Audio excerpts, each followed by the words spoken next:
Assalamualaikum warahmatullahi wabarakatuh. Selamat datang kembali di channel Zulfikar FX. Di video ini kita akan bahas lagi pelan-pelan tentang BBMA multi time frame, dan juga kita akan bahas salah satu SOP yang pernah Mimin share dalam background warna putih ya, supaya bisa nyaman buat teman-teman yang kurang kelihatan untuk melihat cat warna hitam. Oke, sebelum kita bahas lebih lanjut, buat teman-teman yang baru berkunjung ke channel Mimin, mohon dukungannya dengan cara mengklik tombol subscribe, like, dan share juga ke teman-teman kita yang lain agar memudahkan dan bisa belajar secara gratis. Oke, jika sudah, mari kita lanjutkan ke pembahasan. Sebelum kita lanjutkan pembahasan, Mimin ada informasi menarik yang semoga nantinya bisa diambil manfaat, dan berikut informasinya. Untuk teman-teman yang ingin memulai trading namun modalnya terbatas, Mimin punya solusi. Tradingnya di XM aja. XM ada bonus deposit hingga $5.000, 50% dan 20%. Nah, bonus 50% deposit ini adalah promo reguler dari XM. Promo ini dapat memberikan klien bonus deposit sehingga klien dapat trading dengan modal yang lebih. Berlaku untuk semua klien. Bonus deposit berlaku terus-menerus sehingga klien mencapai batas maksimal. 50% batas maksimal $500, 20% batas maksimal $4.500, dan bonus ini hanya berlaku untuk akun standar dan akun mikro. Bonus ini juga bisa digunakan untuk menahan floating. Nah, untuk penjelasan lebih lanjut tentang bonus deposit 50% dan 20%, detailnya teman-teman bisa cek di link berikut ini.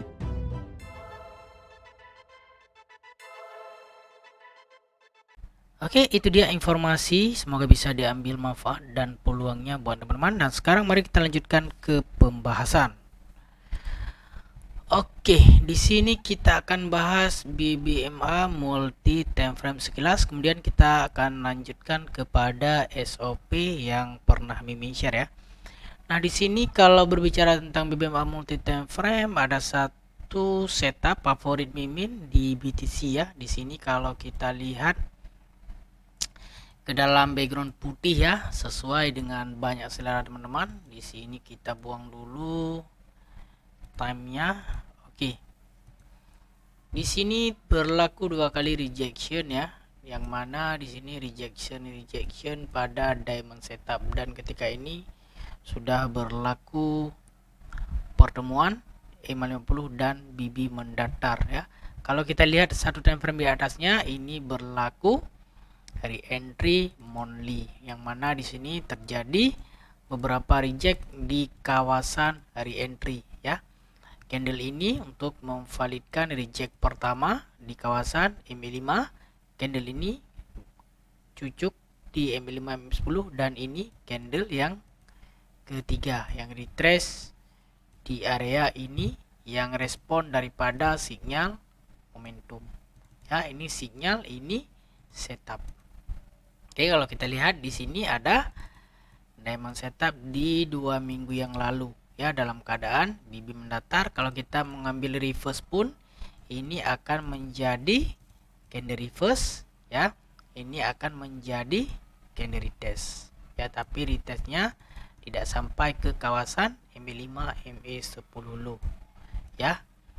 Ini sudah memasuki kategori dan ciri-ciri diamond setup ya. Dalam keadaan BB mendatar, destinasinya sekurang-kurangnya akan ke top BB. Oke. Nah, kalau kita mencari entry re-entry monthly ini di daily, sekurang-kurangnya kita perlu menunggu arah ya. Setelah arah ada yang namanya re-entry di daily. Kalau kita ambil kepada re-entry monthly, sekurang-kurangnya dibutuhkan arah dan baru valid bila ada momentum, dan sekarang di minggu ini sudah ada momentum ya. Momentum pertama yang break EMA50 dan top BB. Oke, artinya apa? Artinya momentum sell yang ini telah dimatikan dengan momentum buy yang baru. Nah, itu dia ceritanya. Oke. Nah, kalau sebelumnya kita melihat di sini ada arah kukuh, yang memvalidkan arah kukuh adalah momentum di time frame H4. Di sini MA5, MA10 low pada daily, artinya low BB pada H4. Di sini adalah momentum sinyal daripada daily. Ya, sebab apa turun sampai ke bawah? Karena sinyal dan setup sedang berlaku pada daily. Ya, jadi kalau misalnya kita ada mencoba buy di kawasan ini ataupun mencari re-entry buy di sini, boleh untuk scalping. Ya, tapi benar-benar harus menguasai dan harus siap cut profit, tidak boleh hold lama-lama sampai ke destinasi low BB di daily. Ya. Oke, kalau misalnya sudah sampai ke area re-entry ini, kita akan mencari konfirmasi. Misalnya di sini rejection, bagusnya kalau di sini berlaku diamond ya, tapi di sini tidak berlaku diamond. Tapi kalau kita menggunakan code di sini, kita juga bisa menggunakan yang mana di time frame ketiga akan berlaku sekurang-kurangnya MAV ya, seperti ini MAV. Atau kalau kita mau tunggu lebih cantik, kita tunggu momentum itu muncul di H1. Nah, itu cara memvalidkannya. Seperti sekarang sedang berlaku sinyal, nanti berkemungkinan akan ada re-entry. Re-entry di daily ini di dalam perjalanan re-entry monthly. Ya. Jadi re-entry yang mengikuti setup time frame besar itu memang bagus. Nah, area ini perlu kita pantau. Nantinya jika close minggu ini menjadi arah kukuh di weekly. Nah, ketika close arah kukuh di weekly, kita akan pantau apakah dia pertama kali akan mengambil re-entry daily terlebih dahulu, lalu kemudian nanti baru mengambil re-entry weekly. Nah, itu bisa kita gunakan multi time frame. Ketika berlaku re-entry di daily, maka kita akan mendapatkan diamond setup di H4 ya. Nantinya low BB ini akan naik, akan terjadi pertemuan sekurang-kurangnya seperti ini. Lebih bagus bila MA50 di bawah low BB. Nanti dia akan bertemu di kawasan ini untuk mengambil re-entry daily. Begitu juga kalau misalnya terjadi arah kukuh, akan mengambil re-entry weekly. Nanti yang akan berlaku MA50 dengan low BB akan bertemu di daily. Nah, seperti yang berlaku pada weekly. Ini terjadi re-entry dua kali, dua kali dia reject. Ini adalah re-entry daripada monthly. Nah, begitu cara membaca re-entry yang mengikut tren yang cantik. Nah, seperti itu teman-teman. Itu secara sekilas kita ulas tentang re-entry yang bagus yang mengikuti tren ya. Sekarang mungkin kita akan coba bahas SOP yang pernah Mimin share tapi dalam background putih. Meskipun Mimin sudah bahas beberapa kali ya, tapi karena permintaan teman-teman ya nggak apa-apa, Mimin coba ulas kembali ya. Di sini Mimin cari dulu SOP yang pernah Mimin buat. Mana SOP? Udah lama nih, udah jauh ya, udah banyak Mimin share ke kawan-kawan. Kalau tidak rajin belajar ya tak tahulah.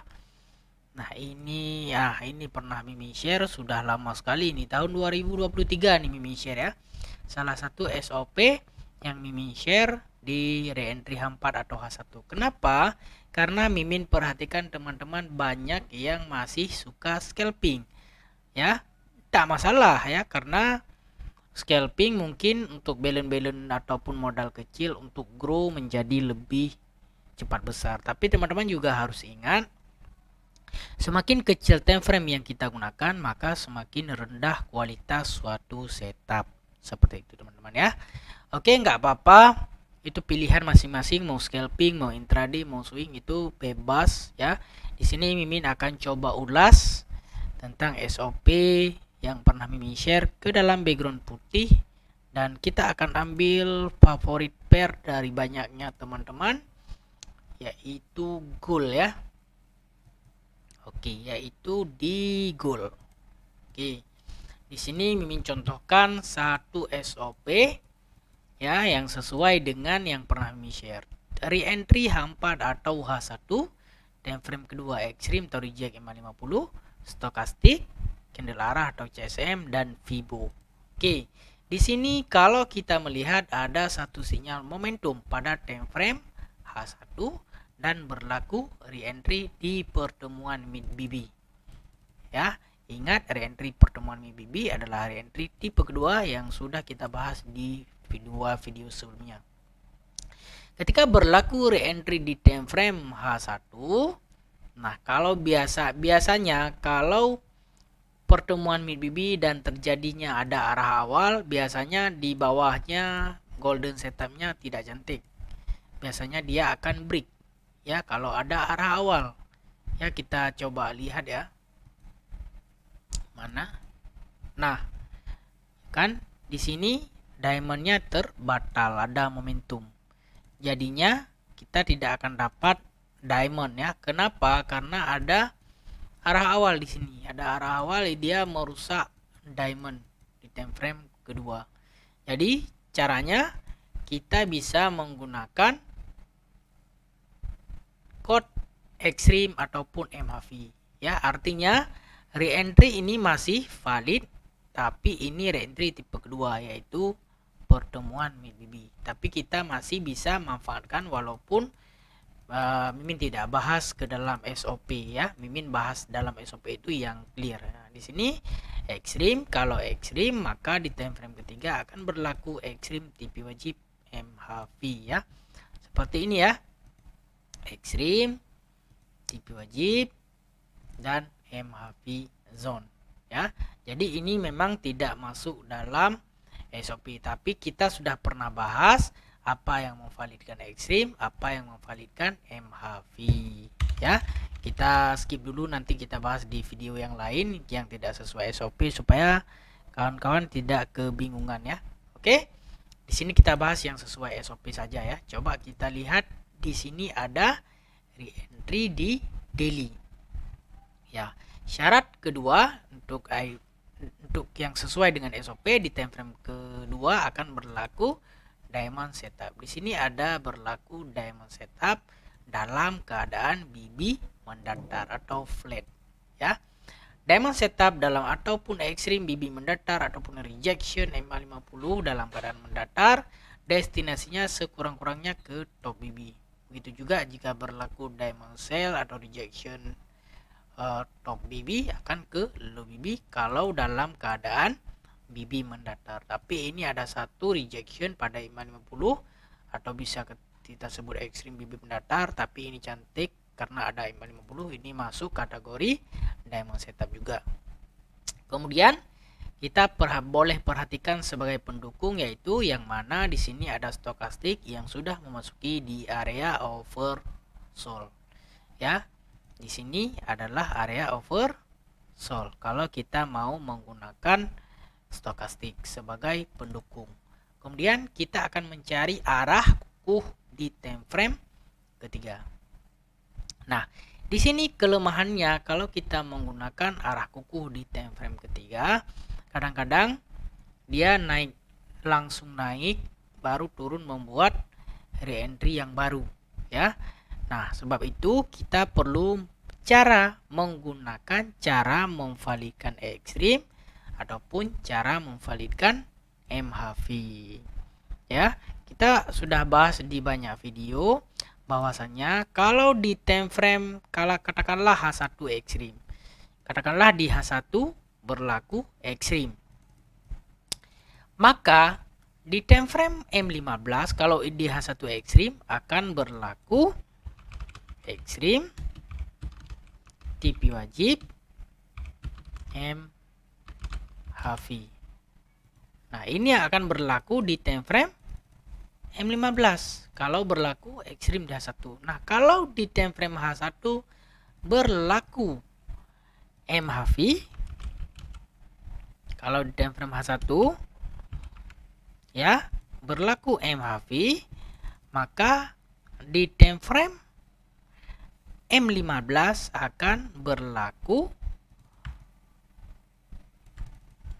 ekstrim, ya, double ekstrim, ataupun triple ekstrim atau MHV.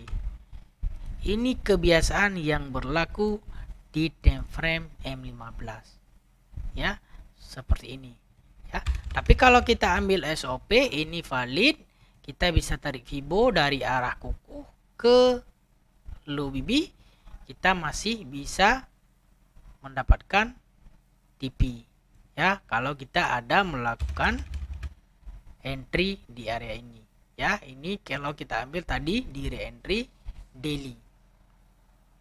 Oke, sekarang kita lihat apakah di sini ada peluang code ini re-entry, di sini juga re-entry. Jadi kalau kita gunakan dalam BMA code ini RRI, ya. Oke, kita pun kesampingkan itu dulu, kita mau cari code yang sesuai dengan SOP, ya. Oke, di sini kita coba cari yang sesuai SOP, ya, yang tadinya kita sudah tunjukkan di Telegram. Nah, di sini misalnya ada sinyal momentum, ya. Kemudian dia naik sampai di sini baru ada area re-entry. Di sini juga ada re-entry, walaupun cucuk, ya. Kita akan lihat perbedaan di bawahnya, ya. Kita lihat yang sesuai dengan SOP. Di sini ada momentum. Di sini dia ada buat beberapa kali re-entry, tapi re-entry yang perjalanannya signifikan berada di sini, ya, di sini. Kita akan lihat berlakunya apa di time frame M15. Kalau ini H1, maka di M15 kita akan mendapatkan. Nah, di sini teman-teman bisa lihat berlaku re-entry. Di sini baru ada kekuatan yang sama dengan SOP. Nah, di sini teman-teman bisa lihat di sini ada diamond setup, ya. Ada diamond setup. Di sini re-entry, di M15 berlaku diamond setup, maka di time frame ketiga kita akan menunggu arah kuku. Mana arah kuku? Naik. Ini baru menjadi arah kuku yang jelas, ya. Yang sebelumnya tidak lepas ME5, ME10. Kalau kita sudah dapatkan arah kuku, barulah kita bisa menarik Fibonacci dari close body ke shadow.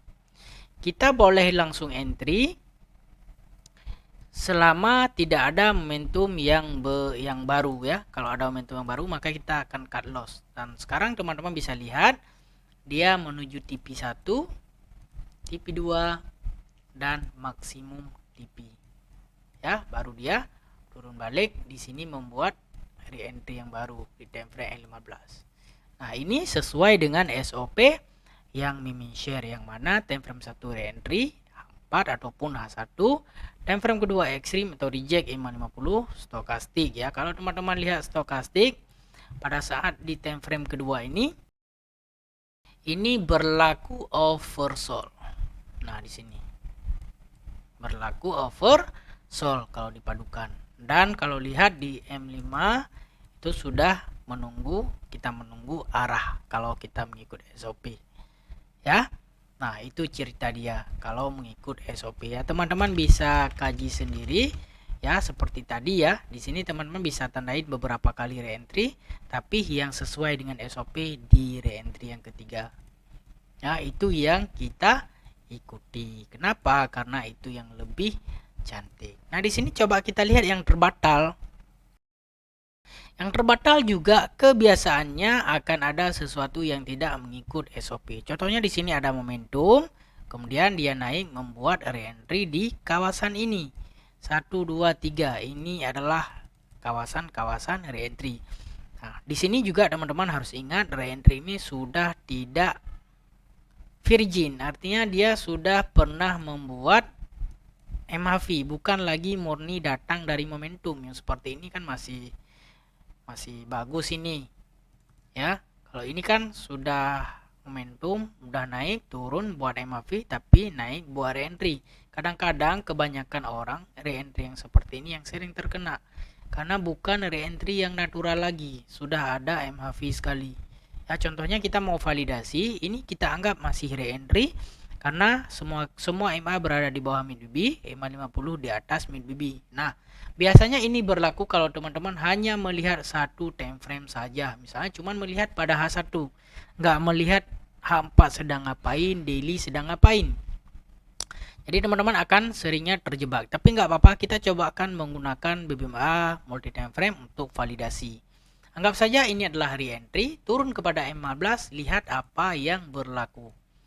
Nah, di sini apa yang perlu teman-teman perhatikan adalah adanya momentum. Bukan reject ataupun extreme bersama E50. Anggap saja ini extreme bersama 50. Anggaplah ada reverse, ada retest walaupun di sini ada momentum, tapi anggap ini keadaan BB mendatar. Kita lihat di time frame M5 apa yang berlaku. Ya, di sini turun, tertahan sampai di diamond. Ya, diamond yang ini re-entry di M15. Jadi kalau kita sell di sini sudah tertahan di diamond, di sini re-entry-nya tidak natural lagi, ya, maka hati-hati akan harus cut loss. Ya, kan harus cut loss. Kenapa? Karena asalnya di sini momentum di M15 mana? Nah, asalnya momentum yang break M50, momentum pertama, yang artinya momentum ini sudah dimatikan dengan momentum yang ini. Nah, itu cara melihat terbatalnya setup. Oke, semoga bisa dipahami ya tentang SOP yang sudah Mimin share. Ya, kita ulang sedikit ya, karena sebelumnya Mimin sudah bahas dengan lengkap, cuman alasan background warna hitam jadi ini warna putih. Jadi mudah-mudahan teman-teman bisa mendapatkan sedikit kepahaman lagi ya. Misalnya kita coba contoh satu lagi. Di sini re-entry. Nah, di sini set away sampai membentuk re-entry. Coba kita lihat di M15. Set away sampai dia reject di area EMA 50. Ya, ini sesuai SOP. Ya, dan kalau kita lihat di area ini sudah berada di area overbought. Oke. Kalau kita padukan dengan stokastik lah. Ya. Sekarang lihat di M5. Adakah dia masuk sesuai dengan SOP? Apa yang kita tunggu adalah arah kuku. Nah, setelah muncul arah kuku, kita bisa mendapat tarik Fibonacci dari close body arah ke shadow. Di sini ketutup, ke shadow. Ya, kita bisa entry langsung setelah arah kawasan ini, entry terus SL kita atau cut loss kita bila ada muncul momentum yang berlawanan. Ya, di sini kita dapat TP1, TP2 dan TP3. Ya, cut loss kita kalau ada muncul momentum yang baru yang membatalkan setup ya. Misalnya di sini ada ekstrim, di sini muncul momentum yang baru, kita boleh keluar dulu. Ya. Nah, itu contoh SOP. Semoga bisa teman-teman manfaatkan karena ini SOP yang sudah matang baik digunakan untuk scalping ya. Dengan SOP ini aja teman-teman bisa grow akunnya. Tentunya dengan menjaga money management ya. Oke. Sekian dulu pembahasan kita agar durasi tidak terlalu panjang. Mimin mohon maaf jika ada kesalahan dan kesilapan dalam penyampaian. Akhiri, assalamualaikum warahmatullahi wabarakatuh. Selamat mencoba dan selamat belajar. Selamat membacktest. Salam profit.